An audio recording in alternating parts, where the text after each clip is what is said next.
Hey guys, it's me, Tayo here with another video of me reading Stargirl. We're doing chapter 28 today, and I don't have anything to say, so I'll just start reading. Her parents met us in the lobby of the hotel where Susan, Mr. McShane, and I each had a room for a night. After we checked in, the five of us ate at a buffet lunch in the hotel restaurant. Then we watched Susan board a bus that would take her and 18 other contestants to Phoenix West High School. There were 38 contestants. 19 had already given their speeches that morning. By the end of the afternoon, 10 finalists would be chosen. The finals would take place that evening. To be honest, none of us were surprised that Susan made the cut. She was incredibly good. The surprise was this: her speech was new.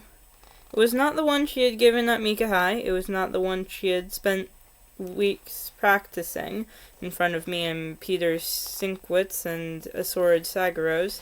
It was not the one I had heard just the day before. But it was wonderful.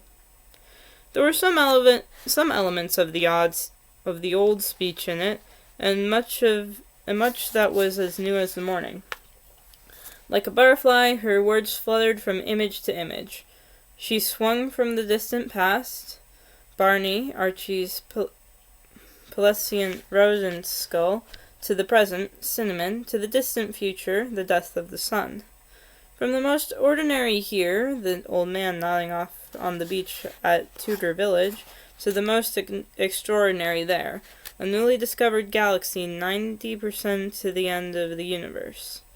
She touched on silver lunch trucks and designer labels and enchanted places, and when she said her best friend gave her pet rat a ride on the shoulder, tears came to my eyes.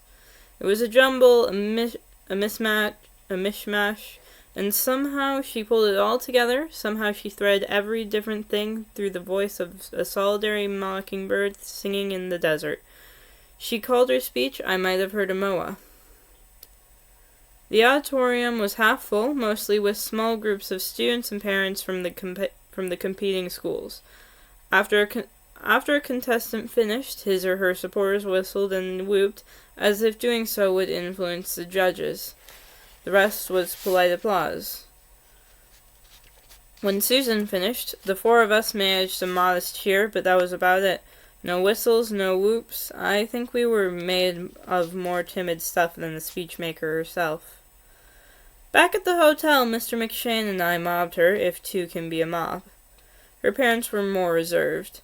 They were full of smiles and well-dones, but they seemed no more surprised at her success than Susan did.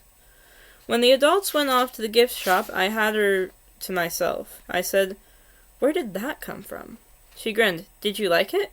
"Sure, but that's not what I've been hearing for the last month. What were you doing, practicing a secret speech on the side?" The grin got wider. "Nope, that was the first time I heard it too." I stared at her. Slowly her words sank in. "Let me get this straight. You're saying you just made it up this morning?" "I'm saying I didn't even make it up. It was just there. All I did was open my mouth and let it out." She held both hands out to me and snapped her fingers. "Presto!" I gaped at her. "What are you going to say tonight?" She threw out her arms. "Who knows?" The five of us ate an early dinner at the hotel restaurant. Afterwards, we waited in the lobby while Susan changed clothes. She stepped off the elevator wearing a peach-colored pantsuit. She slinked across the lobby, modeling for us. She sat on her mother's lap and said, "My personal seamstress made it for me." We applauded lightly and sent her off on the bus. The general public was invited to the evening show, and the auditorium was packed. People stood in the back. Down front, a high school orchestra played rousing music by John Philip Sousa. The 10 contestants sat on stage.